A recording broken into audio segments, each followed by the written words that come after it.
What's up, folks? Happy Mother's Day to all the mothers out there. We're back with episode 2 of the Loquacious Thinkers in our series. Man, depression messed me up. Man, what depression messed me up? So, I'm excited to bring on our guest tonight, Mr. Ian Anderson, originally known as Win Mental Combat, host of the podcast Unsung Battles. So we're gonna get right into it.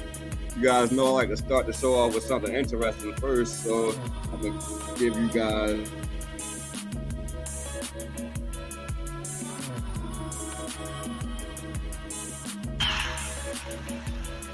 I was almost a school shooter. In 1996, Denver, Colorado, as a student in North High, in a moment of pain and anger, I almost committed a terrible atrocity.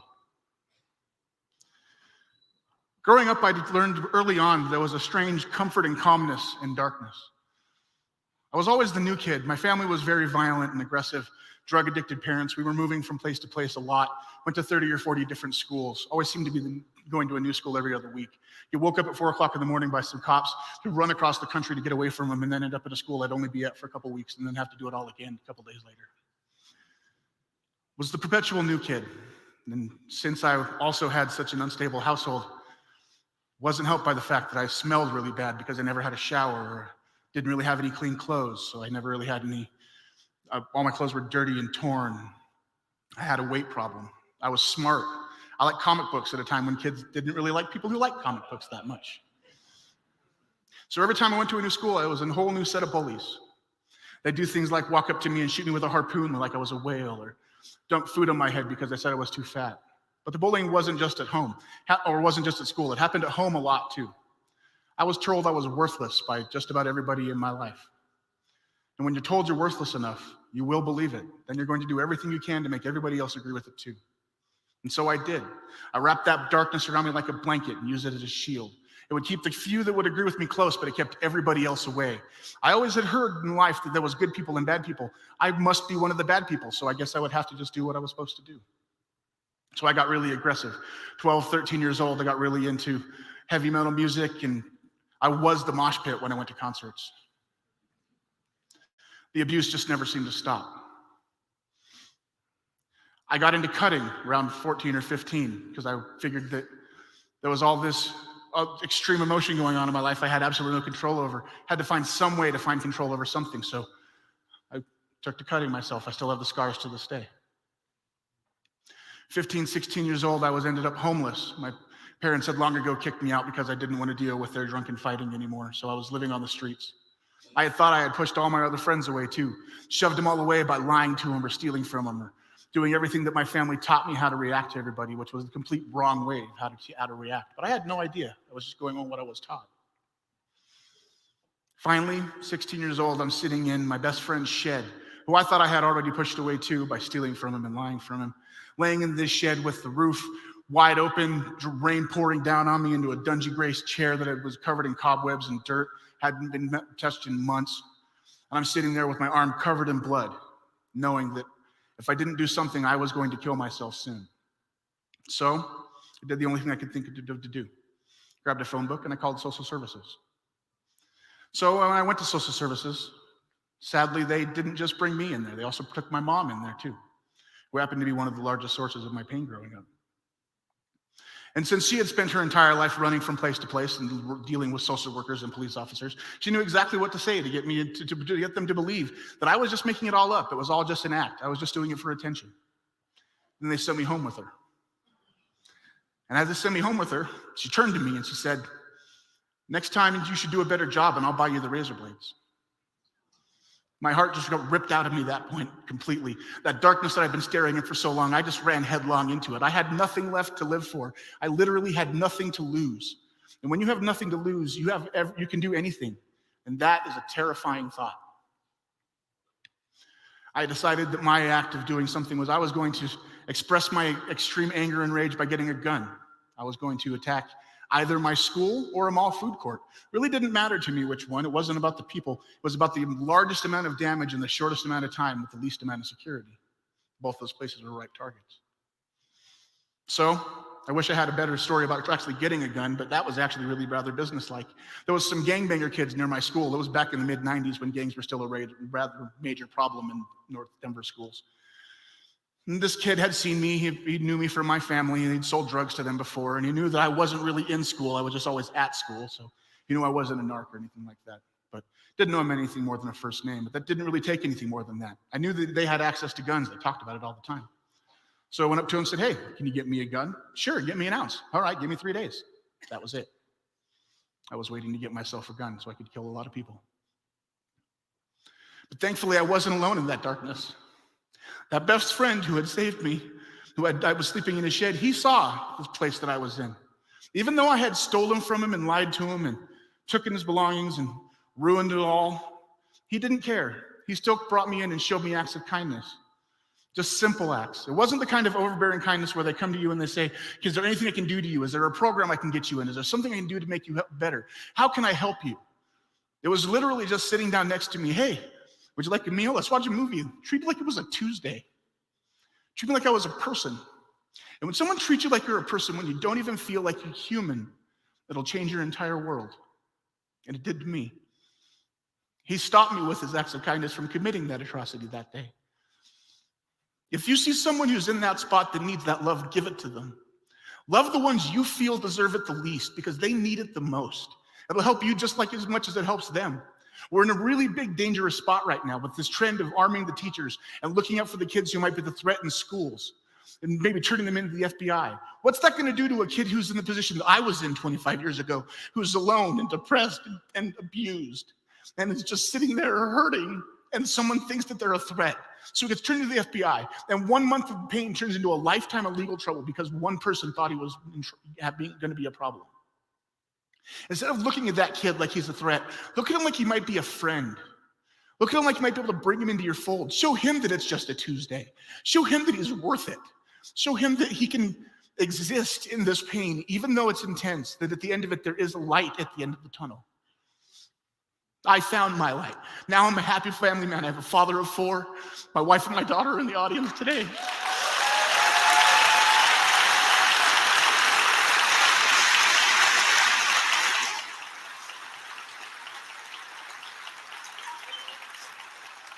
And even bigger than that, the friend who saved my life, he's in the audience today too. Because friendship doesn't ever really die.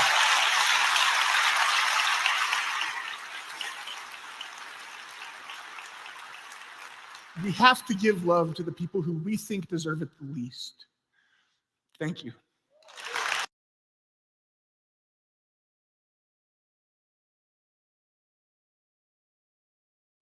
Oh man, that was powerful, man. That was Aaron Stark's TEDx talk, man. that was some pretty powerful stuff, a different perspective. Hey, Trey Gilberto, how are you? I'm fine. How's everything on your end, fam? My man. All right. I can dig it. Hopefully we can give you something entertaining today, something informal, something different as far as this perspective on mental health, man. Let's see how it goes. So first I want to say, I guess, happy Mother's Day, right? To all the mothers out there. You know, it's a joyous holiday for many, but it's tough out here for a lot of people, man. And this is a heavy holiday for some folks. And I pray you guys are coping well, you're getting through well, and you know, go through your process. Yeah, it's beautiful outside. It definitely is. The you know, within that space, you know, try to challenge how you feel. Think about something positive. Try to stay in a space where you know, you challenge the depression. Yes, I do have a YouTube. It's what is it? I can't think of the name. It's Coach Dev, of course. One second. Caught me off guard with that one. It's Coach Dev at Devin Smith 858.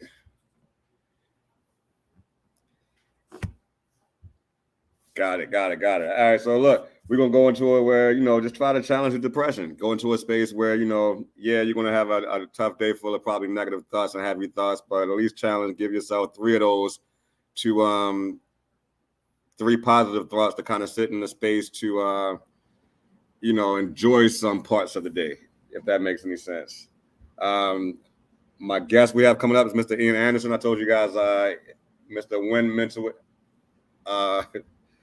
My bad. Work with me today. My anxiety is on 1,000. It's Mother's Day. You had a lot of things going on, so work with me for a second. So it's a Win Mental Combat. Mr. Ian Anderson. He's gonna come on, man, give different insights to you know what life looks like for him, and some of his obstacles when it comes to his mental health. So I'm excited to bring him out here. You guys know that before I really get into the show, I usually do at least 2 videos. I'm gonna try to do at least 2 videos or something different from now on. Sure, I got you, Trey. After the show, I'll tap in. I'm still figuring this thing out, so I'm not too I can't really move too. I'm not too flexible with going back and forth among screens yet. So work with me, fam. So yeah, Ian's gonna come out, man. He's gonna talk about some things from his perspective. Again, it's bringing awareness to mental health through conversation about life. So I hope it's something. Again, last week's show was powerful with Kay. Cat out the bag. You know, she was very insightful. She was able to communicate how she, you know, and give clear perspective from where she was coming from with some of the things she dealt with when it came to depression. So, you know, hopefully we continue that on with a nice episode of My Life's Fight with Mr. Ian Anderson. Before we go there, let's go into this last poem, man, and we're gonna hop right into it. All right.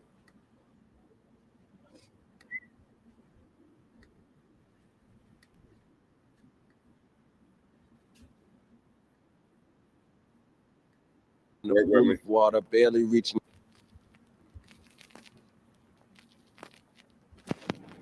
Do you know what depression feels like? It feels like 1,000-pound weight holding your body down in a pool of water, barely reaching your chin. So no matter how bad your neck hurts, you gotta keep your head up to survive. It's looking at the sky, seeing how far away heaven is from you right now. It's how much you hate now.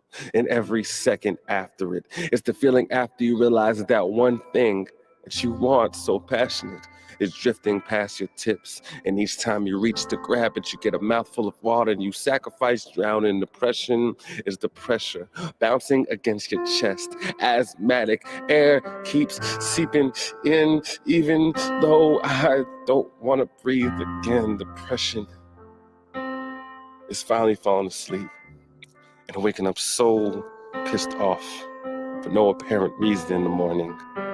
It's a constant state of mourning when the only thing that died is your pride, is pushing everybody that loves you as far away from you as humanly possible, because I don't deserve them. Desert them before they desert me. It's quicksand sinking. It's feeling alone in a room full of people. It's all right. Yeah, I'm okay. No, really, I'm good. It's applying a clown face and pretending everything is cool and content when you know you will explode any minute. Depression is 4 hydrocodones, 2 X pills, and a poetry show. Feeling like the biggest hypocrite in the world. It's tears that'll never fall from your cheek. Fear of adding to the water I'm already chin deep in. Yeah, I want to die, but not that way. Maybe Kurt Cobain like, possibly Chris Benoit type, partly Chris Farley. Feeling like the biggest clown in the smallest circus, worthless. When will my best be good enough anyway? It's being afraid of being alone with your own thoughts in an empty apartment, but not wanting anyone around you. It's going to the bathroom in total darkness, not wanting to see your own reflection. It's taking 5 showers a day at least and still not feeling clean. Depression is the demon at the bottom of a Zoloft bottle. Depression is the reason I called into work today and yesterday and the day before that and the day before. I could get 100 hours of sleep and still feel tired as hell. Searching for a clear definition of self. It's the thanks for nothing look you give the people who tell you to pray and everything will be okay. But the only explanation is crazy. But you wouldn't call me crazy if you knew how much I hate me. It's biting your nails till your fingers bleed. It's steadily grinding your teeth. Depression is the reason this poem has no ending.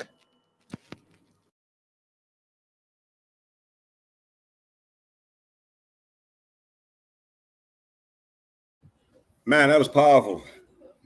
That was another powerful poem, man, and some things you can relate into that. So with all of you, man, we're about to get into it. We're about to get into this conversation with Mr. Ian Anderson, and I'm gonna bring him on just right about now. There we go. What's up, man? Can you hear me? I can hear you. Can you hear me well? Yeah, pretty good, man. How's everything on your end? Oh, it's going. Just a little bit of nerves coming on this, but it's going to be a good. Hey, man, don't sweat it, bro. You heard me earlier say my anxiety is on like 1 million right now. It's just, I completely forgot it was Mother's Day.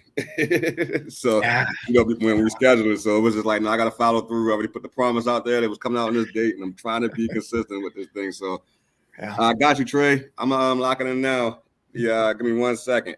So, throughout the show, Ian, I'm gonna interrupt just to briefly to speak to a lot of the comments on the show that are commenting on the show, just to kind of engage and get them involved in the conversation as well. So it's not so heavy on us, only on you, So, but we're gonna try to keep the conversation light anyway, man. So let's go ahead and get into this thing, man.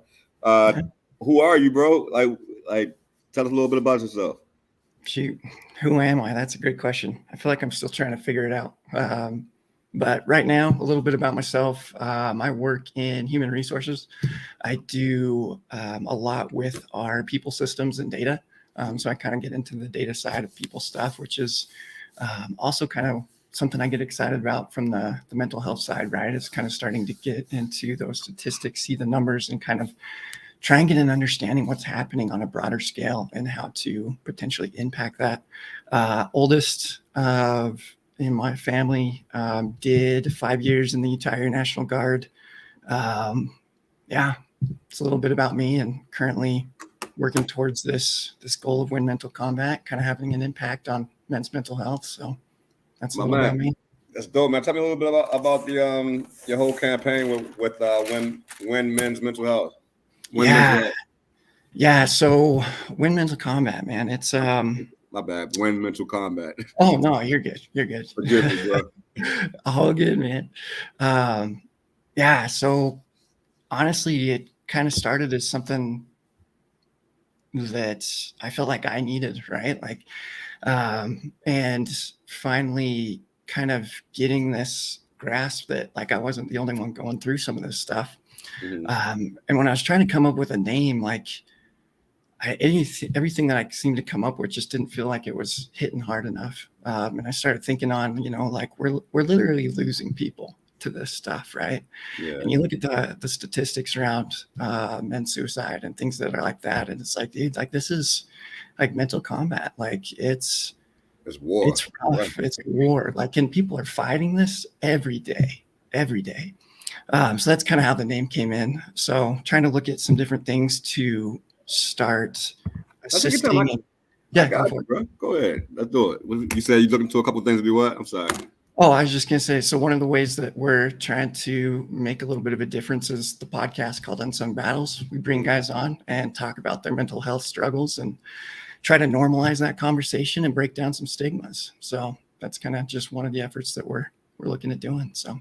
No, that's dope, man. That's a dope way to kind of kick back on the stigma, man. Like bringing attention to, you know, not just your perspective of what you're dealing with, but, you know, myself, you had me on the podcast. You know, I seen a couple on there, man. You had a couple other guys on there, some young ladies. So no, I think it's a dope thing that you're doing over there, man. Why are you so passionate about, you know, with the kicking back on the stigma and bringing awareness to, you know, what's going on out there as far as depression and mental health? Yeah, that's a great question. And I'll try not to get too emotional about this, but when a couple of years ago, about 4 or 5 years ago, I was in a pretty good spot in my life from an outside perspective, right? Like I had just gotten this new job, moved kind of across the country to Minnesota. Things were going really well from an external perspective, just finished up school, like a lot of things going where I was physically fit. But on the inside, like I was falling apart. Depression has just kind of ravaged like that internal, experience of life. And I got to this point where I moved across the country and I didn't know anybody and my support system was kind of gone. But and I got to the point where suicidal ideation wasn't just ideas anymore, right? Like and where I really knew something was wrong is it used to always be my family that was keeping me from making that decision, right? Mm-hmm. And instead of them keeping me from making that decision, I was now going through the process of like, look, this is why I had to get out. Like I was explaining to them, like it's time for me to step away. And what got me out of that was I had a friend from high school. We've been friends for pretty much life since after some experiences I had in high school. And he got me to go to a crisis team and talk to him. Ended up spending a week in the mental health ward and the hospital, and came out and life didn't just change, right? Like it wasn't suddenly better. Yeah. But when I look back on why I'm doing this, why I'm passionate about it, it's trying to find those opportunities to do what my friend did for me, right? Yeah. Building that support, encouraging men to have that conversation so that, you know, we can try to alleviate some of what they're going through and make those connections and hopefully make some progress. So yeah, that's fact. You mentioned you know, when you got to that space, you ended up in the hospital. Like, can you mind sharing a little bit of your mindset when you went into the hospital, like where you were mentally? Yeah. I mean, the reason that I was in there is because I couldn't be. Go for it. No, my bad. I'm in a space of like when you like take me through like the whole process of you getting to go in there. Like, what were you thinking from the space where like, okay, this is real, I'm going ahead and checking myself in, to actually checking yourself in? You know, what you experienced when you were in that space, and how did you kind of challenge yourself to, you know, I'm sure like me, you were probably discouraged. So how did you challenge the discouraging thoughts and feelings you were in, you know, and I guess you had at that time? Yeah. And a lot of it is I just didn't value life anymore, right? And I couldn't trust myself. So I had to put trust in other people. And part of that was going to and getting some professional help and being in the hospital for a little while. It didn't feel real. Like even when I think back on it, it's this weird dreamlike experience, right? Where it just, but I'll tell you, one of the most powerful experiences that I had there is I remember thinking and what's so hard about mental health is I remember thinking like, they're not going to believe me. They're going to think that this isn't real. You know what I mean? Like, yeah. Like you convince yourself that what you're going through isn't real. It's not real. You're tripping. Like you're over exaggerating. You know, like you're too emotional about things right now. You overreact. It's just a whole lot of things you go through, man. As far as like, and down to, am I crazy? And then trying to convince the people in there that you're not crazy. Exactly. And that's what I was thinking when this nurse came into the room, right? Like, I was like trying to, how do you get somebody to understand how much hurt there is in that situation, you know? And she didn't say anything. She didn't really ask any questions, but, and hopefully this isn't like too many details. But I had gotten into cutting to just kind of get through those nights. And she lifted, she dressed those wounds. And I just remember her feeling the touch, like, and the way she looked at me, it wasn't like pity. It wasn't like, I don't believe you. It was like true, meaningful, wanting to help, and like understood that pain.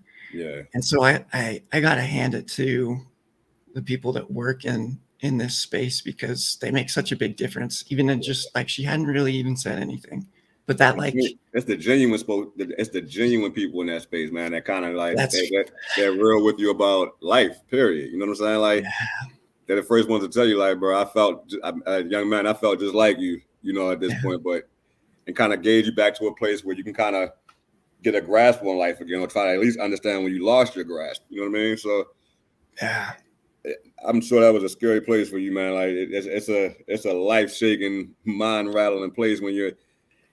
For me, it was like weirdly educational, right? Because I think that was the first place that I seen, man, where it was just like, man, these people are in what they consider episodes, right? But they weren't in the episodes. A lot of them were in a space where they just didn't feel heard, and the overwhelming emotion that came with their diagnosis or whatever they were dealing with.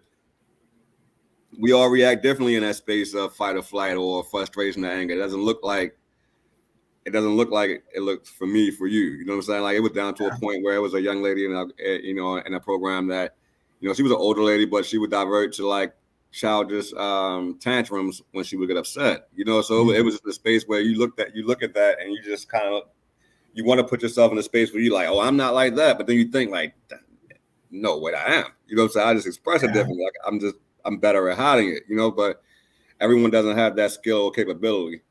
Yeah. Well, and even getting into, you know, the other patients that were there kind of going through their own stuff. Like, there are some of them, you look at them and it's like, you can't tell, you know what I mean? You can't tell what they're going through because they seem normal, like, right? They're just going through life and you wouldn't have any idea, but yet we're all together because we have these different struggles we're going through. So most definitely, man. Like, I know you mentioned, you know, you gave a little insight into where your depression hit, but did you feel that? Do you remember a time when you started to feel it, when you didn't really know what that heaviness was, like as a teenager or as a young adult, like, or even as a kid? It was, for me, my earliest memory was like sophomore year of high school. But I've talked to my mom a few times, and she even tells me stories that when I was like a young kid in elementary school, like I would come inside after school and I'd go straight to my room and go to bed, and didn't want to play with anybody, didn't want to, you know, it was a pain to get me to do anything but just kind of hang out in that room. So, high school is when it started. And I'll be honest, I didn't know what was going on. I thought this was like life, and I just wasn't very good at it. You know what I mean? Like, why nobody, if this is life, why nobody else look like how I feel? You know what I'm saying? Like something like that space. That's when it starts settling in 10th grade. And I think a lot of us are lucky, man, where you can kind of grab on to sports or something like that, you know, some interest from, you know, I guess the ladies or the opposite sex, or whoever you're attracted to. And then it gets to a space where, man, you just, you know, you run with that because everything is new at that point, right? But then it gets old quickly, and it quickly shows like the perception that you had was probably changing on life. Now you're starting to see like, nah, this is really what it is. If that makes sense. It does. Well, and one of those strengths that kind of got me through high school, like you were saying, it was a sports team. It was a cross country team, and that's where I met the guy that kind of got me help when I needed it. So I always go back to that, and I'm like, man, if I didn't have that kind of person in my life, you know, who knows where I might have been, right?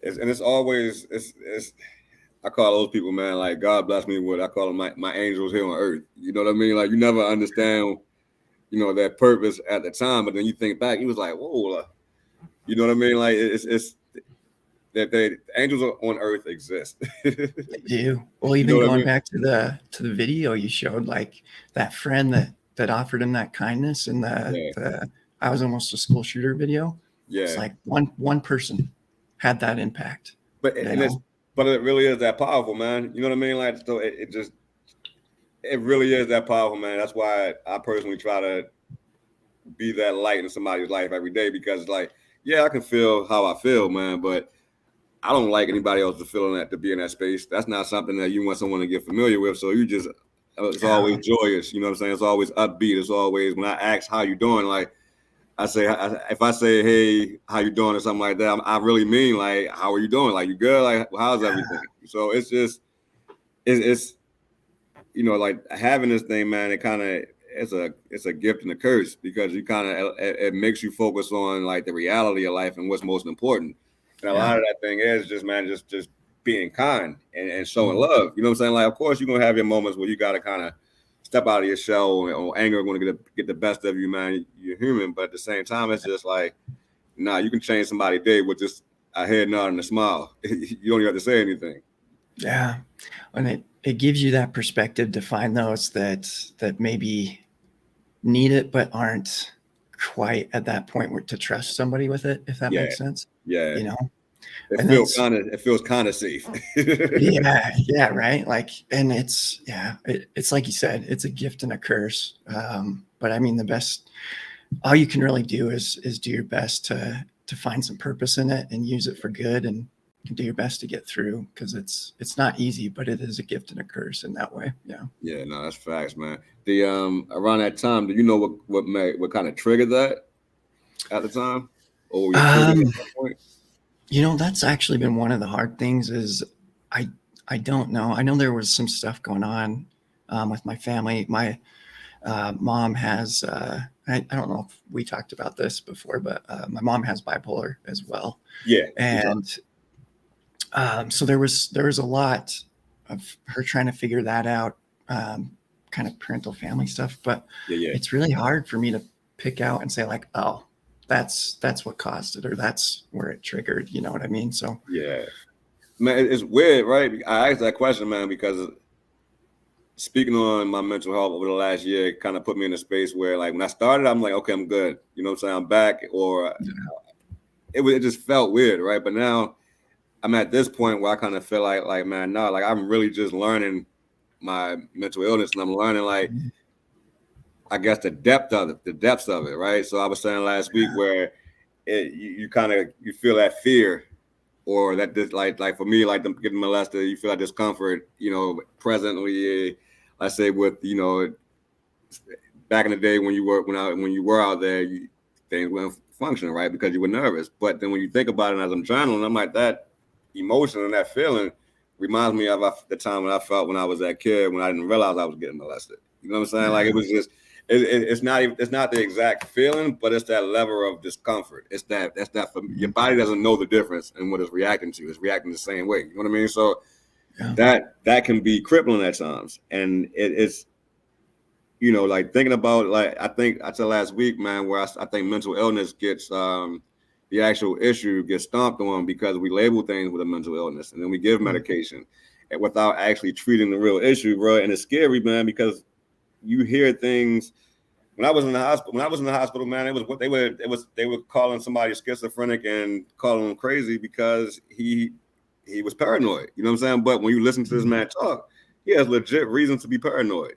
You got somebody in there dealing with severe depression, and then you find out, like, you got severe untreatable depression. Then you find out she lost her son, her only son, and then you could tell this kid was, like I tell all the time on the shows that I've been on, like, this kid, just seeing him on her phone, you could tell this kid was like a parent's dream. You know what I mean? So it's just in a space, man, where I realized, like, no, we got to talk about the actual issue, man, and stop putting it on mental illness. We know what mental illness is. We know what it looks like, but, like, are we really talking about what exacerbates it? You know, like what causes it to get to that point? You know what I mean? Because it when it comes to like those mental illnesses, yeah, like it can amplify all the other experiences you're going through for the negative. And I'll be honest, like one thing that I've kind of struggled with is having depression and looking back on my life and not having, like, feeling like I don't have a good reason for being depressed, and so I shouldn't be depressed, and therefore I'm, like, what I'm going through is not. You minimize that. You normally minimize how you feel because you always say somebody else got it worse. But exactly. this is your thing. This is your thorn. This is your weight you carry. So it's you kind of being unfair to yourself in that process. You know what I'm saying? Yeah. Like I've been in that process, and the weight you carry in that space, man, it's like it's extra weight that you don't even realize you're carrying. Yeah, it is. It's strenuous too at that. Yeah, and it bears down after time, and one of the things that has helped is I learned a lot from running, and in running you don't race everybody else, you race yourself, right? Because you're always trying to get better personally, not how your teammates or your competition is. But when you start focusing on yourself when it comes to the mental stuff and not trying to measure up against other people and their lives, I feel like that kind of hones and gives you a healthier perspective on, hey, you are doing better or you are making progress, even if it's not where so-and-so is, you know what I mean? So you did better than yesterday. And exactly. Your standards. It's your personal rep. It's your best rep. You know what I'm saying? So your personal best. I don't, it's weird, man. Like, so like, where are you now? Like, do you notice like some of your triggers now? Do you still battle with depression as heavily as you did when you were a teenager, or has it gotten better? Like, what do you feel you are? I would say it's after some treatment, some therapy, things have gotten better.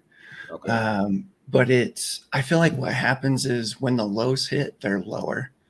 But I have a better understanding of when those are coming and how to weather the storm, kind of a thing. And where I struggle too is kind of this going back, but like not every day is a day in hell. And so then I start going like, oh, you're really not going through much. And then those days in hell come, and it's, I don't know, man, you just gotta do what you can to push through them. You're not going through.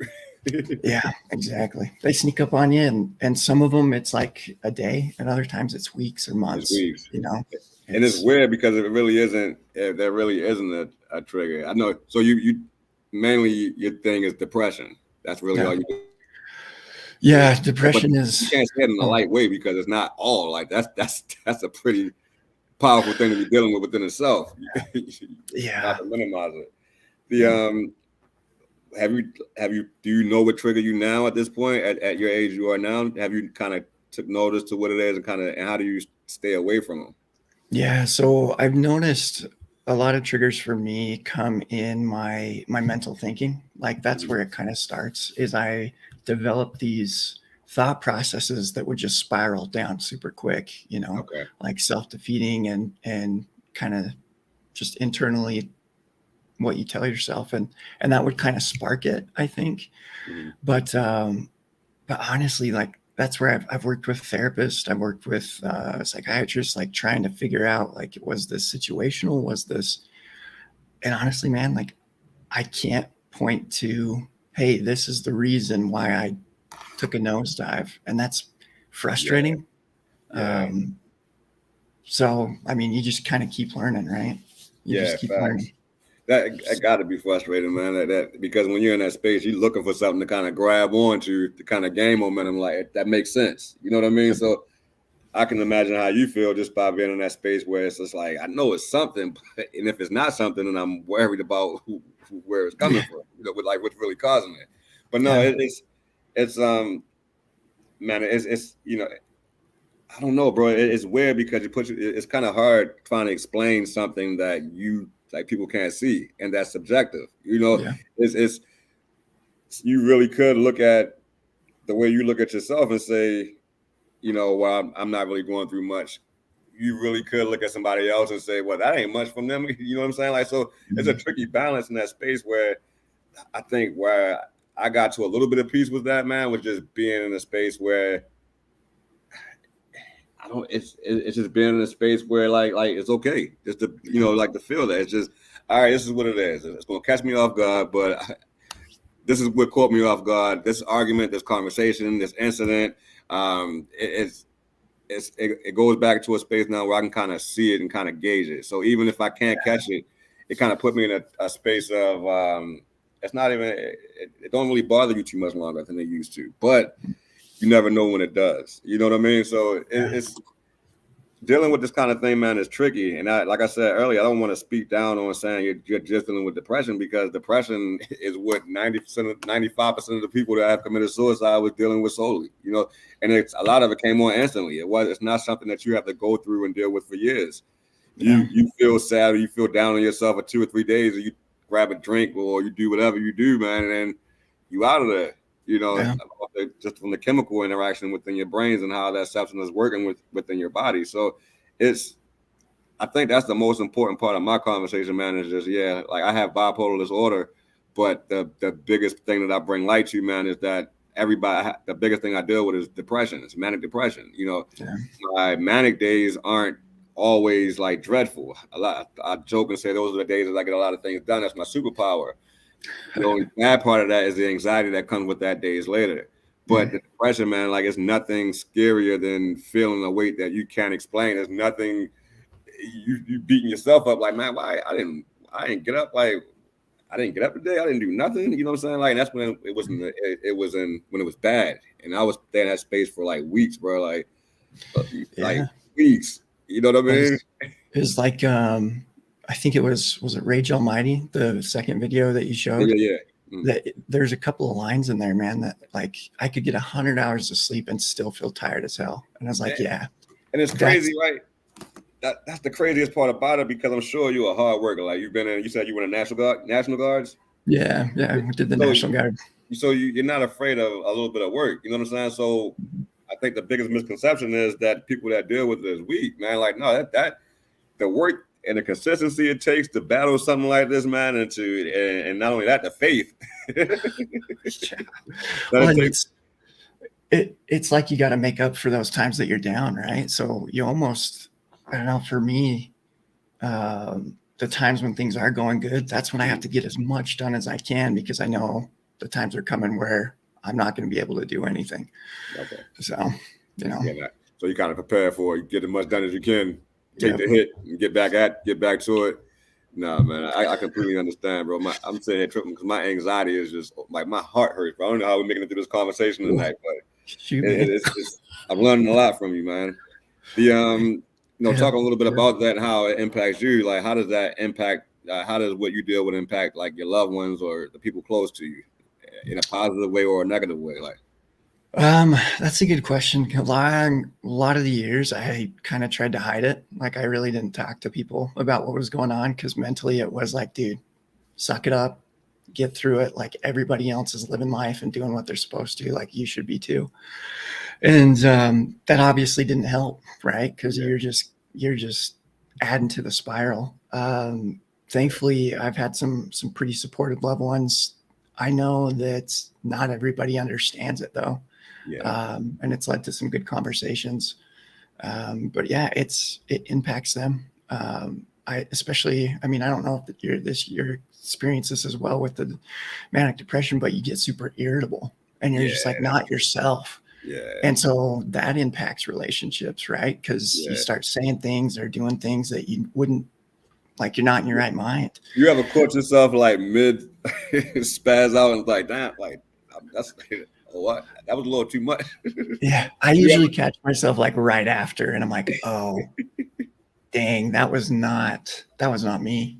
Like I got to go correct that, which then feeds into, I can't believe you did that. You're such a terrible person. Like, and it's like it feeds it more and you start spiraling. It's just, it's a mental torture, man. I think it was an incident when I realized, like, I was like, I'm no, you know what? Like, I'm not myself. Like, I just spazzed out over that. And then it doesn't help that even to this day, she still brings it up. Like, remember how you reacted when such and such happened? It's funny, man, because I've always had a pretty good gauge on my temper and things like that up until I got really sick. And that's the part I also bring attention to with dealing with depression. Is like a lot of guys that I know, they don't express depression with sadness.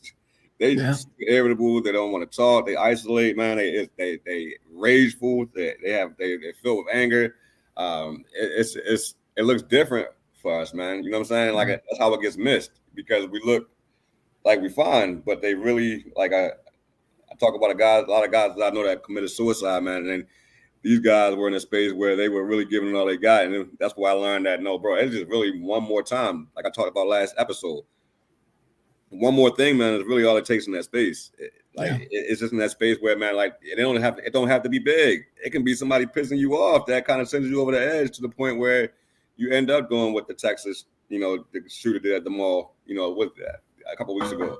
So it's just, I think that having these conversations, man, brings more things to light. It's not just bringing awareness, but it's bringing attention to, like, we're bringing awareness to some things that we should have been aware of, what I'm saying, decades ago. So I don't know, man. It's just it's a scary place, man, because now you're starting to see like kids we talked about last week too, like the kids that are starting to be successful at suicide, man, and they haven't experienced life yet. You know what I mean?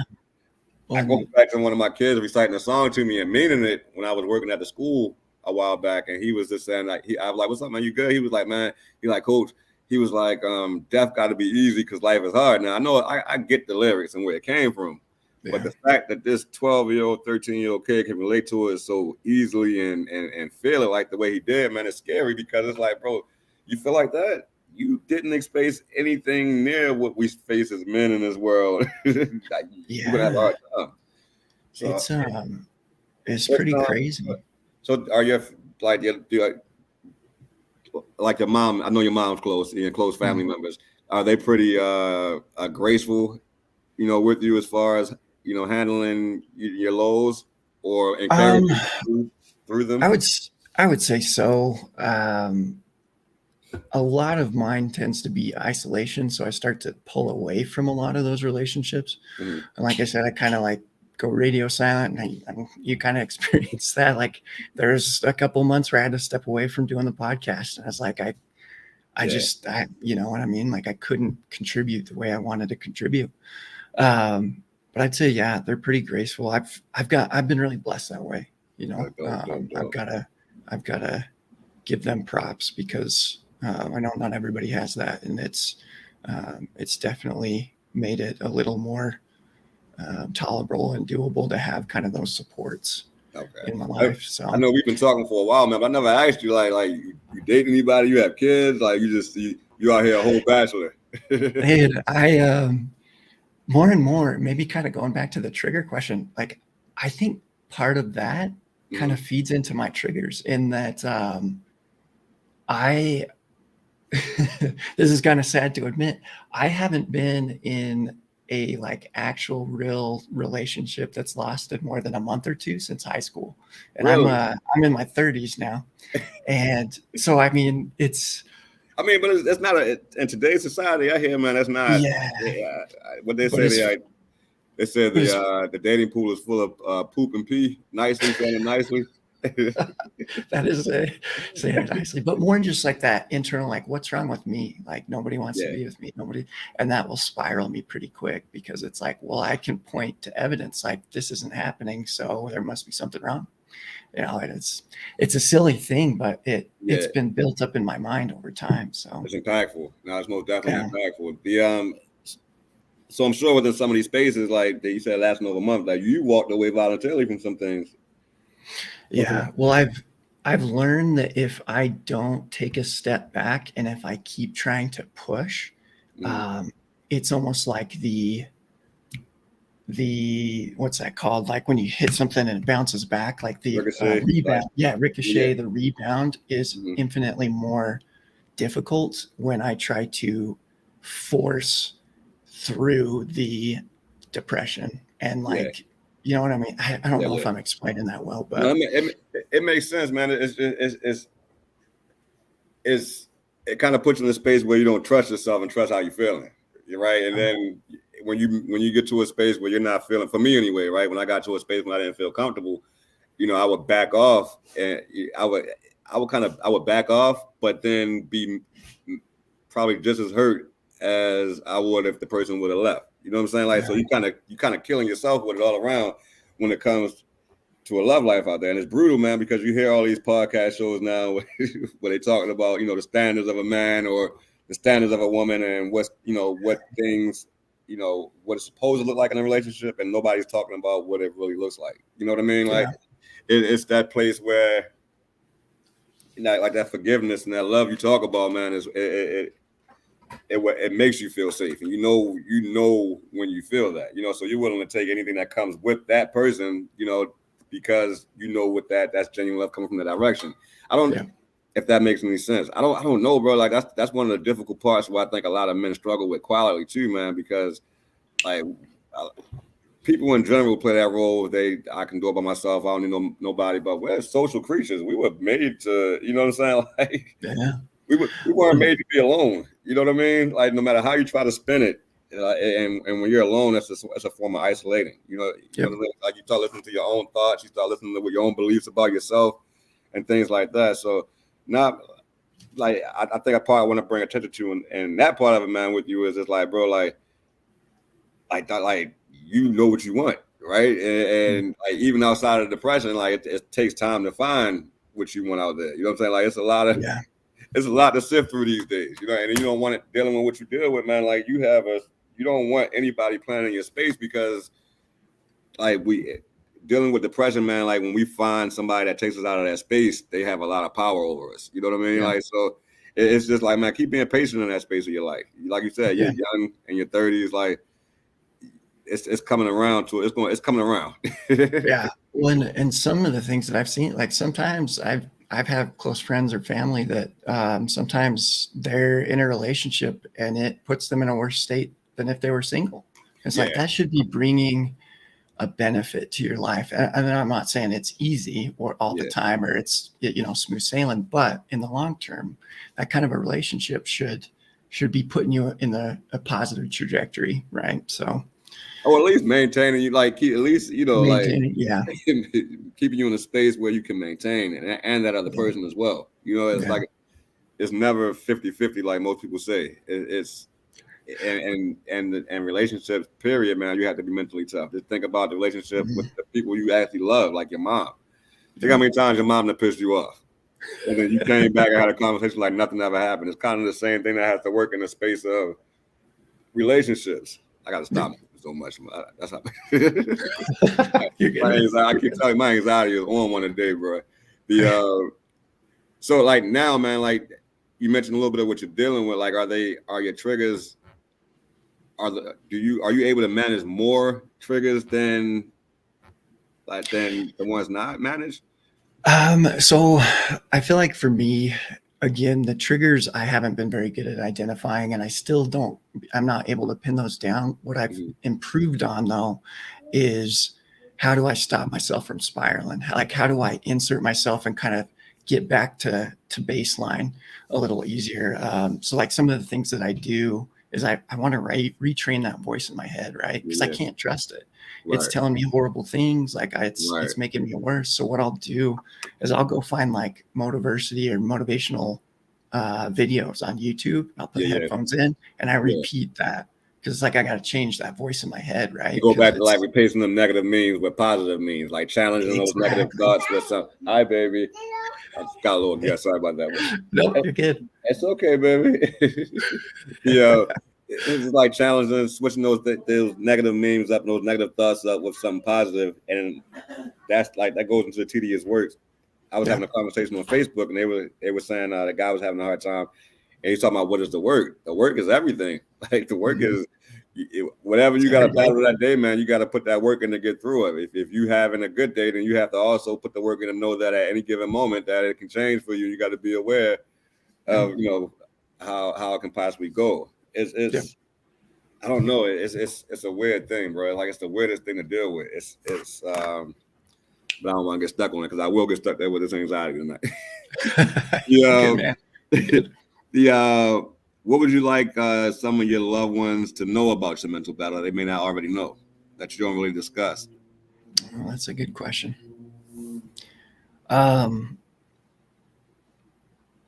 What comes to mind, I think, is I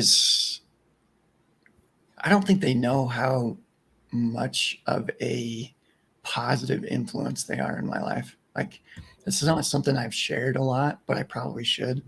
But as far as like about my mental battle, Mhm. I mean, there's just so many nights that they never hear about, right? There's Yeah, so many nights that like I'm in that space, right? I'm in, like, you're walking through hell, right? yeah, And they'll just never know. yeah. And I've started trying to, my sister and I have kind of developed a stronger relationship lately. And there's one night where I just texted her and I was like, look, like, I just need somebody to know what I'm going through, because I don't know, it just suffering alone. I get, Yeah, man. you know what I mean? Yeah. But it's dope you have that. It's dope you have that safe space with your sister to be able to do that and reach out. And that is huge, because it helps you let a little bit out, you know. And that's the one thing I encourage everybody to do, is to find that one person where you're like, even if you just like, hey man, look, if I text something long, you just don't even respond. Just let me get it out. I'll tell you, you'll know if it's bad. You know what I'm saying? But just having that space to vent safely, man, is just it does wonders for your mental health, you know, in so many ways, especially when it comes to support. I don't like, now, how far do you allow it to go? Do you have a gauge? So like you said, you mentioned earlier that you try to stop the spiral. Like, do you know spiral at the onset of the spiral, or do you notice like right on the edge of the spiral or in the midst of your spiral? I mean, I know now when it's really bad. Like, I know that that's a great question, because there's times where I start to have a spiral and it doesn't go as deep. And then there's other times where I start to have a spiral and it goes all the way down. Yeah. I've tried as much as I can to try to like outmaneuver depression and kind of insert myself into that spiral and get out. Like I said, one of the ways is getting that positive voice and trying to retrain it. One of the things that has been really hard and it's kind of my pride that's kept me from doing this. But I'm trying to reach out more, because I feel like it's like depression is stronger when you're silent about it. Yeah, facts. So trying to build up that support network and understand who can I talk to, and not only that, but like you're talking about the work, right? Like, building those relationships comes with time. It's not always easy to just step in and, hey, by the way, I'm struggling with this, and overshare immediately, right? Yeah. So, and one of the things I'm trying to do, and I don't know if you're all right with me sharing this, but one of the new little projects that I'm working on is I'm calling it the Forge, right? And we're going to. I was going to ask you about that. Okay. I'll wait then. Go ahead. No, you go ahead. You'll have but like, and it kind of even goes back to that first video you showed, and talks about like every relationships he seemed to have in his life was negative, right? Like, you know, he didn't have those opportunities to see what a good relationship was until that friend started showing him, you know? And so the idea of the Forge is to grab like 8 to 12 guys, and we're going to head out into kind of up in the mountains a little bit, kind of unplugged from cell phones. We're going to go through some difficult physical stuff and try and like build that trusted team. And the whole goal of that is to start building a support network for guys that often some of them don't have, you know, and that's been one of the greatest assets in the struggle against depression for me, is the relationships I can lean on. And I don't know where I would be without that. And so we're trying to find ways of getting that to other people, and getting them the opportunity to connect and to show that kindness and to support one another. You know what I mean? So hopefully that's dope. Like, are you an avid outdoorsman, or you a lot of the activities you want to do in the military experience? I definitely wouldn't say I'm an avid outdoorsman. I'm a bit of a homebody, but whether it be, and I think I'm sure you've seen this just with sports, because I experienced it in sports that I played as well. But when you go through those difficult practices or you go through a Yeah, tough game, like you start to bond, especially guys, right? Because yeah, guys, I heard this quote, guys don't form relationships face to face, they form them side by side, right? yeah. Because That's they're true. like, you know what I mean? Yeah, And so um, so we're gonna like do some ruck marching where I put some weight on there and go through some difficult things to kind of start that connection, and then see how we can kind of shift that into mental and emotional tactics to kind of, I feel like, I don't know if this resonates with your experience, but as I look on mine, when I think about like like we train kids in high school to how to respond to a fire, right? yeah, Like they know, they get up, they follow the teacher, you know, you account for everybody to make sure we didn't lose anyone. We have fire extinguishers so we can rapidly respond to the incident. And so we right. prepare. And when the emergency happens, we know what to do. And I feel like in my experience with mental health, the emergencies happen and then we're playing catch up, trying to go, oh, Yeah, well, this is what this is. You need to understand how to handle it and do it. And so, how do we get more proactive and prepare people yeah, for those mental health struggles? Because, like you're saying, you yeah. know, I it think can it's come great. on at any time. I think like that what you're saying, man, it makes a lot of sense. But even what you mentioned and saying it, like thinking about like where we are in the industry as far as healthcare wise, as far as mental health, we Yeah. don't have nowhere near the amount of resources we need to manage this yet. Yeah, and Yeah.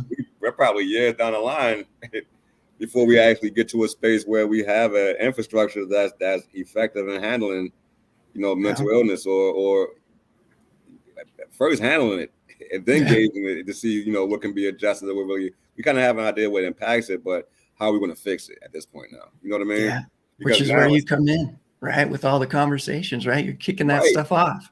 But still, man, like just doing a little bit of research that I've been doing lately, Mhm. to have some information to talk about on the stream, man. Like the stats are crazy worldwide. Like Yeah. you go to parts of Africa, that the suicide rate amongst men is going crazy. Not the suicide rate alone is going crazy. And you go to Europe, you know what I'm saying? Like then you take that and go all across the world, man. Suicide rates all across the world. So it makes you think, like, bro, like Interesting. it ain't just a U.S. problem. It ain't Yeah. just a particular environment. It's something going on across the globe that has people getting to a space of hopelessness. That's interesting. Is there any, I'm kind of curious about that because I haven't looked at the statistics outside of US. Mhm. Did you find any spots where it isn't like rising or where it is kind of like a good I think it was situation? like weird, like the Netherlands, stuff like you know what I'm saying? Like Yeah. it was places like that where like Switzerland and places like that, like where like I don't know, bro, where it's what it seemed like was the places far detached from what we call civilization now, or Mm, current civilization are the ones that are not being impacted, as far as mental health. And it makes sense because a lot of interesting. those civilizations go off of it's like the small town mindset here, right? In those rural Mhm. towns where they close at 7 o'clock. They don't care about a bag. They don't care about $1 million. They just want to go home, relax, do what they're going to do, live their life, and they're not stressing about what they don't have and where things are Yeah. coming from. They grow their own food, places like that. So it's just you see kind of like the common denominator why people aren't mentally ill and what they don't worry about, and then you kind And of then, see you look across the countries that are having the problems. You got capitalism at the forefront of them. So it's mhm. just I can get deep with that. So we're already an hour in, so I ain't even gonna take you there. That's for another night. Exactly. But no, man, it's just when you realize that capitalism can't work without the bottom half, right? Mhm. You it becomes a scary process, a scary thought up to how countries are running because it's like, yeah, capitalism works, but it always has to be somebody underserved. It always has to be Mhm. somebody less privileged. It always has to be somebody in the middle, like taking the brunt of the weight to carry such a system. So it's just you look at it and like, are we doing life right as a whole? You know what I Yeah. mean? Yeah. It's just it's I mean, concerning, man. Like so, I don't what now like I mentioned earlier, like so do you give yourself how long like does your long battles go now? Like versus how long they went before? Like have you seen any progress in that space? That's a great question. As I look back, they definitely still vary quite a bit. My last one, it went for a couple months. Okay. And it wasn't like a steady low, or it was steady, like absolute low the whole time, but it would kind of peak up and go drop back down. And so it would kind of ebb and flow, but it was over the course of a couple months. But then I've also had other ones where it's like, a couple of days I'm down and I'm able to bounce back. Look, do you notice like within that, like, do you notice like within your long term down, your longer down times versus your shorter ones? Like, do you notice like the type of like riskier behavior? Do you like, is it a change in behavior depending on the length of what you're dealing with? I would say riskier behavior. I would say I've got myself to where I'm not acting on that riskier behavior, but I know as a younger guy, that was very common, where it was kind of like, I'm going to drive a little bit too fast and I should probably not do this. And maybe if the car ends up rolling over, I'm good. You know what I mean? And it just like stupid decisions where it's like, I do not care what happens. Yeah. No, So, I got you. I got that. I was just curious, man, because it's you hear a lot of people talk about risky behavior, and I think a lot of people don't realize that risky behavior is like what you just said. It goes down to driving faster than you normally would, or not. What do they call it? Your discernment is altered a little bit, and then if you're a guy that's driven sexually, then you're not using protection. If you're a saver, you're spending everything you got. You know what I'm saying? Like, it looks different as far as like risky behavior, but it all kind of has the same damage and impact on the person as. So if yours was smoking, like whatever that is, whatever I do impacts me just as bad as smoking impacts you, if that makes sense. You know what I mean? Yeah. And mine was typically like that. The way that I grew up, this is definitely a little out of the norm, but I've actually never drinking alcohol. And really? So yeah, it's always a surprise. We talked about it before. You said, where were you from again? I'm in Utah. You're in Utah, right? Yep. And where are you from? It's a small Twilla County. It's over by Salt Lake. So it's kind of, it's not too far, but it's like a smaller town on the other side of the mountain. So okay. Nice, right? Nice. So what do you like? So what do a lot of people get their escape with by self-medicating, right? Like as far as like or medicating. What's your approach? Like, what do you? Let me ask you. Self-medicating. What is that like? Where's your stand on that? Yeah, that's a great question, and that's honestly a lot of where the cutting came into play. I felt like I was trading physical pain, which I could handle, for the emotional pain, right? Which I couldn't. I've always been curious about that. Like, how does that work? Like, so is it the pain distracts you from your painful thoughts? The physical pain distracts you from your painful thoughts, or like, okay. So I think because I tried to do some research into it too, but there's like a physiological reaction your body has when you're in pain. Endorphins release. Yeah. Exactly. Right. And so my thought is, how I think it works is that when you're, causing yourself that pain, your body reacts with those endorphins, or potentially even like, not adrenaline. I can't remember. I got you. But it's, your body kicks in to some natural processes to alleviate some of that. And that's kind of what my best guess is. No, I got you. Like I started that. So because we don't know that, like going into it, like we don't know that if we cut ourselves for the first time that we're going to feel good about it. So not asking this from you, but in generalized conversation, like, do you think people are coming from a space where initially they start cutting as a place of they're really trying to cause that harm to themselves, and then they feel like, oh wait, this feels good at the end of it, or to me, I can't speak for everybody's experience, but for me, I felt like I was doing the cutting to keep myself there. I know a lot of people say, oh, it's for attention, or and some people it is trying to do the harm to kind of find a way out. For me, I couldn't handle what I was feeling internally. And like you're saying, like it became that distraction. Like I never did it on my wrists or my hands. I always hit it. Like it was always upper arms and I mean, up until I started doing the Wind Mental Combat stuff and actually talked about it, like nobody knew. Yeah, You know what I mean? It was so for me. It was that's what I had to go through to stick around. Is that so? When you said that's what you had to go to stick around, is that in a way of saying like that's what you had to do to feel like? Because I know with depression you don't feel, you can feel numb like as a person. For one, you felt there were times when it was I couldn't feel anything, so I can feel this when I'd make a cut, kind of a thing. That's real. Another thing that like mentally made sense to me is none of this is like a physical stuff that somebody can see, right? Yeah. By putting those marks on me, it was almost validating. And it's like, okay, like this is real. Like I can look back on those scars and say like, oh, wow. You know, like I was in a place where I pushed myself to do that because nobody else could validate and say, hey, what you're experiencing inside is actually real. Man. And it just, that's heavy, bro. Like that's the part because you're looking for somebody that's like before we know. I know for me, man. Before I knew what I was dealing with, when it got to a certain extent, I was looking for somebody to validate like what you're going through. But that it's weird because then when you get to that level, for me anyway, I never really needed validation. I just kind of did what I wanted to do. But when I got to that space of needing the validation, that's when everybody is kind of like, that's when you're looking different to everybody, and they kind of and you're acting differently. Now they're responding to you differently.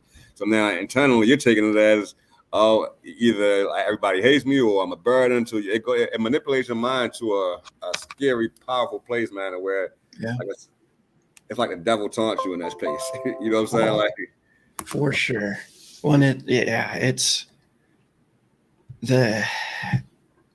after a particular really deep low, it was something that I could look back on and see and be like, okay, even though like mentally right now I'm feeling good, I was in a place that was so dark that's how I had to get out. And it sort of just made it real. And that's, you know, it's that was my risky behavior, my coping mechanism that was unhealthy in it. So on the other side of that, as far as like, what's your stand on the prescribed medication? Like, so I'm currently taking some. I've done stints off of them. I've done stints on them.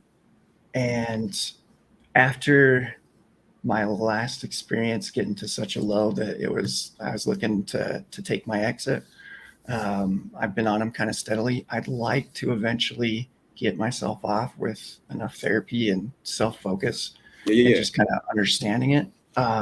My thoughts on it are like, there are some individuals with that chemical imbalance that you're not going to be able to just fix with therapy, right? And everybody has a different experience. I know looking at my mom's experience, she has to have them. Like it's, and if not, you tell your mom, you mind disclosing like which bipolar she deals with, or? Yeah. So I always forget the number. I know it's either one up or one down from yours, because I think we looked it up one time because she would always just say bipolar. I think we talked about. Really, I want to say it was one. Like I think we talked about it early on. When we first started talking, I think you mentioned it. I don't want to go back and look through the message, but I think you were right. I think it's one.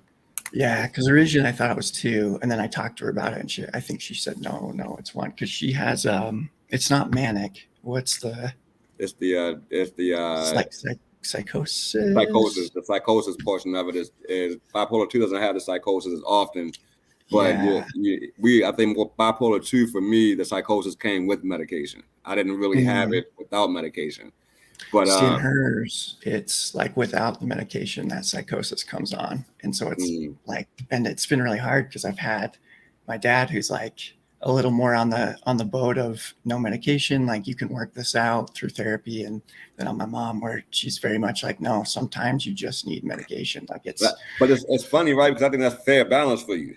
Because you see, it kind of gives you space to weigh on both sides of it and make a decision for yourself as far as what you want to do. I think I ask that question a lot, man, because my personal experience with the medication, medication helped balance me, right? But then I started to notice the negative impacts were way more than I was okay with alleviating. You know what I'm saying? Like, but Yeah.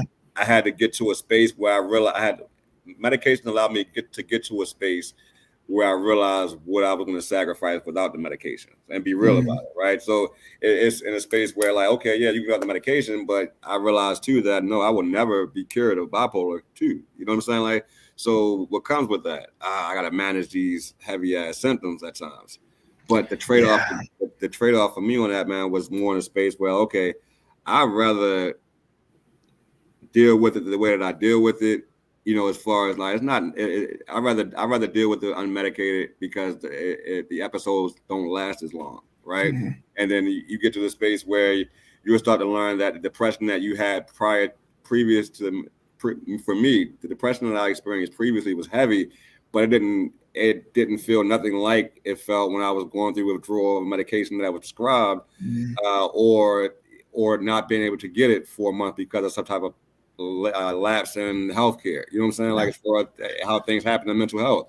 So like, I think the biggest part of that, man, I think I couldn't get clonazepam when I was in Vegas and I was having an anxiety attack, and the pharmacist didn't give it to me because she said that it was a party state. And I'm just like, I have a background in pharmacy, so I'm like, that. I mean, I get you can, it's at your discretion, but you telling me that, like, you're dealing with a mental health patient. So now, like, going through, we were probably there for like 3 days. I didn't have any medication, and that withdrawal of that, man, like, it's nothing like, bro. I don't. It ain't nothing. I don't believe nothing is like that. Yeah, those withdrawal, like that's the thing too, is like medication can put you in a worse state if it's not done the right way, or if you have a quick withdrawal. And one thing I do think that I've seen kind of larger society-wise is I think we're far too willing to go straight to medication, right? Yeah. Like, and then you start putting somebody on medication, like for my mom, I don't want to go too deep into this, but like originally she was being treated for depression. They started giving her medication, and that kicked up the bipolar. Yeah. And so it's like, well, would she have been better off if they weren't, turning to medication like that? So it's hard because, to your point earlier, everybody's different. Everybody's experience is unique. But I do think as a society, we turn to that far too quickly as the solution, when really you're treating a symptom. You know what I mean? Like, yeah, bro. But the sad part about it is, like, man, like, when you think about the number of prescribers out there and the number of patients, there is, like we talked about earlier, like, the scary part of it. The reality is, man, there's not enough resources out here to treat it any other way right now, because I think the goal is to save lives, right? So at this point, like, what do? You treat it, and then we'll figure something out. We'll figure out how to make it better for you along the way. But right now, we just going to make sure that we kind of balance you out. But that balancing isn't that hollowness you feel in medication, man. That's real. That medication is really playing with how your body produces natural chemicals. Especially within the brain. You start playing with the brain, bro. You playing with, that's like playing with the what do they call? What is it? Not the engine, bro. The electronic side of a car or something. Yeah, what is? I can't think of that. I don't have the brain part, bro. ECU, or like the control unit thing. The two biggest you got the engine and you got the, I can't think of it, bro. I can't. I'm having a brain fart. Transmission. Right? Transmission. All right, there we go. That's how I know I need to go to bed. No, man, but no, it's like once that transmission start messing up, like you might be able to save it. Yeah. You know what I mean? Like, so, but you can't get a brain transplant like that. It don't work like that. So when you start playing with the chemicals of the brain and you start, for me, I realized that a lot of the side effects of the medication, it mimic, I guess, drug abuse. Like, you know what I'm saying? Like recreational drugs. And when you're in a place of employment, man, that don't go too well. They're not trying to figure out what it is that you're on. So we coming down like the last 10 minutes. Okay, cool. I can talk, man. Even when I don't feel well, I can still talk, bro. So let me see what I think the last part of it is, man. Like, hold on 1 second. Well, now, right? I think we touched on it. What's your favorite? Do you have a favorite coping strategy, or do you have like a go-to right now that kind of works more than others? I would say my favorite coping strategy now, it took me a long time to get to this, Mm. but is having a conversation and letting somebody know what's going on. And that doesn't always, like, that's not going to turn me around and suddenly I feel great and better. But it does a couple things. It allows me to lean on somebody else and in some way release what's happening inside without turning to something that's negative. Yeah. It also allows me to talk through and start to understand my thinking process, because I'm able to, instead of it just happening all in my head, I'm able to start saying, like, this is what I'm feeling, this is what I'm thinking, and putting that down and kind of thinking through it. Starts to show you like how illogical some of it is, right? Like, Yeah. like, I know that's not true. That's what my mind's telling me, but I know that's not true. And so I feel like it kind of helps to kickstart the process of how do you start to pull yourself out of that thinking mindset. And yeah, and I don't know, man, there's something for me about connection Mm. that just goes a long way. I know that they're not physically bearing my suffering, but Yeah. having the opportunity to share that with somebody else and let them just, it's not like this is how to make it better. Just hear me out. Yeah, just hear me out. Because some people want to make it better. And oh man, And make the it one work. thing that I hated being told was like, just be happy. You're like, all right. Like, I would lose it because I hated being told just be happy. And it's like, okay, look, Yeah, if there was a switch I could flip, I would be doing it. Yeah. So what? Let's say, yeah, Cole. We talked a little bit earlier about when you catch a spiral, right? So when you're in that space now, when you notice that you've been in your spiral now for a month, like how the hell you get yourself out of that? Like, what's the kickstart? What's the jump start? So I've been reading this book. This is my newest attempt at trying to find what works, because some things do, some things don't, but they call it the 5-second rule. And Okay. basically the idea is when you get that impression that like is a good thing that you should do. So like, I should get up out of bed. Yeah. Feeling the depression, that's the last thing you want to do. But I should get up out of bed. You count down from 5. So 5, 4, 3, 2, 1, and then you physically move. Just get up. Don't start And thinking about it. Just go. yeah, so what happens is, and I'm still trying to get the science down, but basically when you're going through those thoughts, you're back in kind of more of a subconscious part of your brain. Yeah. And the act of counting down triggers and moves that thinking to your prefrontal cortex, which is more of your thinking, acting. And so by counting down, mentally, you have this response of like, I know something's supposed to happen when I reach 0. And then by physically moving, you hang on to that momentum and start to move. So that's helped at times. It doesn't work every time. But committing to that and saying like 5, 4, 3, 2, 1, go has gotten me at times to start working out or to get out of bed, or even just like put my headphones in so I can listen to something positive that might help. So it's been helping me make better decisions in those dark moments. So how do you approach working out? Do you do it often? Do you do it when you as a motivator to get out of that space? That's a great question. I've kind of gone through this. When I started up with the wind mental combat stuff, I was in this space of like, I hadn't worked out. I'd kind of given up, and I'm like, I'm just going to suffer until it's over. Started up with wind mental combat and realized like, okay, like there's things I can do to alleviate some of the suffering. And one of those is working out. So typically what I do is I try and do it first thing in the morning when I wake up, because that's when I'm most likely to do it. And it gives the largest benefit. It feels like I've done something in the day. And I either do some weight workouts or I'll go running. And I kind of just alternate between the two depending on the day. You notice that? Has it helped you? Yeah. Well, and what it does too is one of the big things with depression for me is I'm laying in bed all day and I start to beat myself up that I haven't done anything. And so if I can get out and exercise, I've already done something. And so you start stacking those wins of like, okay, well, I worked out. Okay, well, I made it to work on time. Okay, or I'm going to get this done. You know what I mean?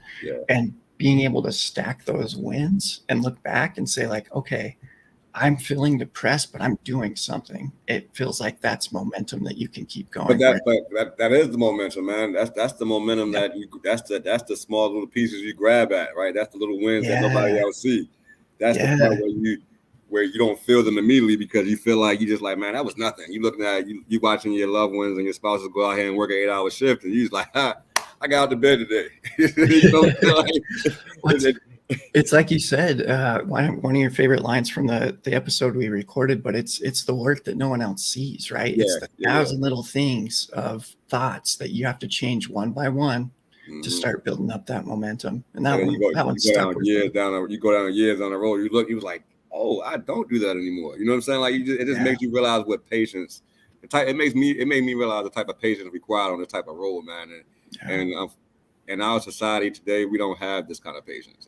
You feel it, you want it to be over. And I try to be as real as possible, man, where I was diagnosed 5 years ago. And I'm just starting to get, the 6th year, this year will be 6 years. In the 6th year, I'm just really starting to understand like where, okay, the things that I can manage, the things that I can't manage, what to avoid. It's just a whole, it really is life work, bro. Like you said, it's a life's battle. Yeah, it is. And I think there's been some I don't know, peace that's come from accepting that this is going to be something that I have for the rest of my life. Like instead of trying to get rid of it, to cure it, to, you know what I mean? Like I've kind of been trying to accept that, like, look, this is an ongoing fight for my life. Yeah. And to your point, and kind of the last thing that I really want to harp on, because it's caused a lot of issues for me, but like you're saying, you've been at this for 5 years and there's still stuff you're learning. There's still stuff you do. Like, for others that are in the middle of that journey and just starting, don't compare yourself to other people. You can't. This is your journey. You know what I mean? And you can only compare yourself to you. And with social media, that's incredibly difficult to not do, is because you're always looking at, all these different pictures of what all your friends or the famous people and all this jazz, and you start comparing and it sends you deeper down. It's like, no, you got to get away from that. And you got to understand that the only person that you can compare yourself is you, because comparison, that's your thief of joy, right? Like, it's going to steal that right away. And it's also going to make you minimize your progress, because one step, eventually you're going to be able to look back and see where you came from. It's like step after step. Exactly. Like, it's like in that space, you have to accept your darkness at that point. You got to accept that nobody else sees what it is. And like, no matter how much you're begging somebody to validate that, no one's going to do it. And now it's totally on you. Like it puts the accountability in the space where it's like, okay, like, what am I going to do? Am I going to say and keep wearing myself against the things that I've been sick for 5 years? I can't go out here and react and think I'm going to be the same way I was before I got sick, with being as ambitious and things on track the way that it was. So I had to give myself grace and give this disorder some grace, because some things don't happen overnight, but a lot of small things do, and when you go to bed thinking about, like, okay, I did do this, I did get up and do that, I did brush my teeth, okay, those grow to, okay, I got my kids to school. Okay, that grows to, okay, I got my kids dressed and going to school. I fed the kids. So you're building on, I guess you're stacking your strengths. You know what I mean? You're slowly rebuilding that, getting to a place. And I think a lot of times we mess ourselves up. I know I did, man. I was thinking about, I just want to get back, right? Yeah. But now when I think about that, I don't want to get back to where I was then. I want to get past that. I want to know how to get into a space where we kind of live with this heaviness and this hollowness our entire life. My goal, bro, is to get to a space where I just want to feel good more than the hollowness. You know what I'm saying? So I tell my family all the time, you don't have to worry about me, taking myself out. I'm not ever going to be in that space again. Mm-hmm. But I do remember very graphically what it felt like to be in that space. You know what I'm saying? So it's just, I think, at the end of it, man, just encouraging people through that fight. Like, I think for me, when I went in there, it was just like, man, the first night, all right, how long am I gonna be on medication? How long is this gonna take? And the therapist, they wouldn't tell me anything. They were just like, well, it totally depends on you. Well, we're not gonna say you can get off of it. They're very careful about how they say that. But no, man, that Yeah, impactful story, Ian. Man, I appreciate you hopping on the show tonight, man. To talk about something and with your full transparency. I know it ain't easy for you, bro. Even with the podcast, you have a lot of these things that we talk about is not the happiest thing to give. And we're not quick to jump and give insight into these things. So I appreciate you coming on tonight, man. I appreciate you having you on your podcast as well. You know what I mean? It's been awesome, man. I really appreciate you inviting me on and for your time, and really enjoyed the conversation. I know it gives me some fire back, right, to go out and do more. So thank you. No doubt, man. So like, I forgot to ask this question. You are where you are now. Mm. Where do you see yourself now at 75 mentally? Like, and you being okay with the win, even within your battle. You know what I'm saying? Even still dealing with it. Like, how am I? What my relationship is mentally? Yeah. What does that look like for you to make life worth it, or to be like, you know what? Like, I didn't defeat this thing, but I'm cool right here, and literally be okay with it. You know what I'm saying? Like, what does that look like as far as like your coping, like as far as like your activities? And I know you say you isolate a lot. Like, as far as what does your isolation look like for you at that space? That's an excellent question, man. I usually try to avoid thinking about when I'm 75 because, man, I'm not ready to be that old. I would say, for me, I'm trying to find a way to dedicate my life to finding others that have been in my experience, and to help them find the tools and resources to get to 75 with me. And so I guess when I think about that future mental state of Ian, it's somebody who's come to an understanding that like suffering is part of the experience, but it doesn't have to be the whole experience, right? Like and I'm going to have as much of a impact on determining what that looks like for myself as I can. But to be honest, like, I don't know, man. That's fair, bro. That's so I like to ask those questions, but I like to ask that particular question, man, because dealing with depression, we can't look into the future like that. It's not easy for us to look, a year down the line, let alone down to 75, because we really didn't give it any thought. So at least that just the seed now, and be like, you know what, damn, what do I want to look like? What do I want it to look like? You know what I'm saying? Like, it's not, and hopefully you get to a space where you find that what you're looking for. You know what I'm saying? Like, and you get to feel a great seed to plant. That's a really great seed to plant. So no doubt, bro. Fun for something not fun, but like one thing that has you worried about today's society. It literally can be anything. It could be dating. It could be. I've been thinking about this one because I saw that question and I was like, man, if I had to pick one thing, honestly, what scares me the most and what worries me about the future is the division between people. And I agree. It just like, I mean, I know I'm not like the most spiritual guy. I've kind of not been like that, but one of the scriptures that's always stuck in my mind, if you're okay with me, like, putting that out there, is that like armor of God scripture, right? But it one of the verses says, "For we wrestle not against flesh and blood, but against principalities, against powers, against the rulers of darkness of this world, against spiritual wickedness in high places."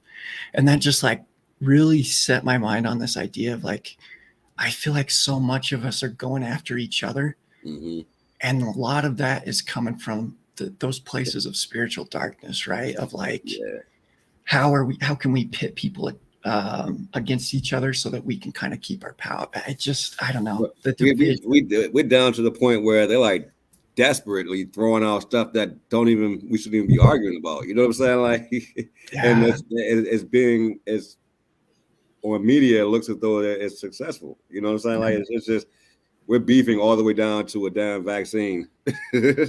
Well, and we're like, media is so focused on those most negative moments, right? And I think the majority of people are just trying to do the best that they can. But I just feel like the world's so divided right now, and that's just going to lead to more suffering. You know what I mean? It scares me. I'm right there with you on that one, man. Lastly, ending the show, man, like I'd like to give an opportunity to talk about we talk about the valleys in this joint a lot. So it can get pretty heavy. Like, do you got something you want to yell to the top or on your way to the top of the mountain? Like, Kate last week said it would be obscenity. She said it would be something more like F you, you know what I'm saying? I can't give you, you know, so it was just, I'm curious to see where you coming from on that one, bro. More recently, I'm not much of a I don't typically swear, but my message right now is, you know, like F depression. like do all I can to make its job difficult. Yeah. But I would say if I was shouting something from the rooftops, I think it's got to be like, you're the one that's going to save you. You know what I mean? Like, nobody's coming. Yeah. And that can be like a really depressing thing, but that can also be a really motivating thing, right? Is like, you have it within you to save yourself. And I know that's not always what I would say to everybody, but it's what's been resonating with me lately is that recognition of like. I challenge that though, right? Because I think you would say that to anybody. I think just recognizing when to say that to them, because that's a good point. You know what I'm saying? That's the most healthiest thing you can say to somebody. You know what I'm saying? Like, you can't. A lot of times you can't validate like that. You got to tell them, like, bro, it's not them. Like, ultimately, that your mental illness isn't their problem. It's your problem. You know what I'm saying? Like, so it can seem brutal to people that are in a space that deal with depression and the manic depression with bipolar, things like that, man, or any mental illness, addiction, whatever. But it's the reality of what you're dealing with. And if you're not willing to face the reality of what you're dealing with, you're not going to get past it. You're not going to make any progress. You know what I mean? Well, and that's the fight of mental illness, right? It's like nobody else can fight that for you. I mean, it's you know, so I agree. The qualifier there, when to say that. But when you can get somebody to realize that, I feel like that's where hope starts again, right? Because now you have a little bit of power, you have a little bit of direction, like you can influence this fight. Yeah. So getting somebody to that point of realizing like nobody's going to come and save you, you've got to be the one to save yourself. Is a very powerful thing. So that's what I'd say, man. That's my from the rooftops shout. My man. Again, bro, I appreciate you, man. I wish you peace. I hope you find everything you're looking for in this journey of yours. I hope you kick the mess out of the stigma, man, out here with me. We're bringing more conversations to the table, bro. I can't thank you enough for hopping on, Ian, man. Thank you, sir. Transparency. No, thank you for the time, and excited to see all the stuff you're doing and kind of what the future holds for you, man. You're doing some awesome work, man. That's a two-way street. You gained a lot of momentum quick on your on your podcast, man. Like, and the things little by little, small steps, man. Small steps. You see, people are interested, so you're definitely talking about something. You know what I mean? For sure. Right. One day we'll do those TED Talks together, right? Hey, let's do it, bro. I'm down, man. Cool. But all right, Ian, bro. Have a good night, my man. I'll get out with your dog. You as well. Take care. You too, bro. Bye. All right, folks. Thank you for tuning in. Hopefully, back with show for you guys. I will post a show on Thursday, but it won't be a live stream. I'll be co-hosting Safe Space over with Beauty for You over on Twitch this Thursday, talking about, I think, mental illness and mental health in the prison system. But I got another guest coming up, another dope guest coming up for you, man, that's willing to bless the show with his transparency and the things from his perspective as far as his battles with mental illness. Y'all have a happy Mother's Day and a good night. Talk to y'all later.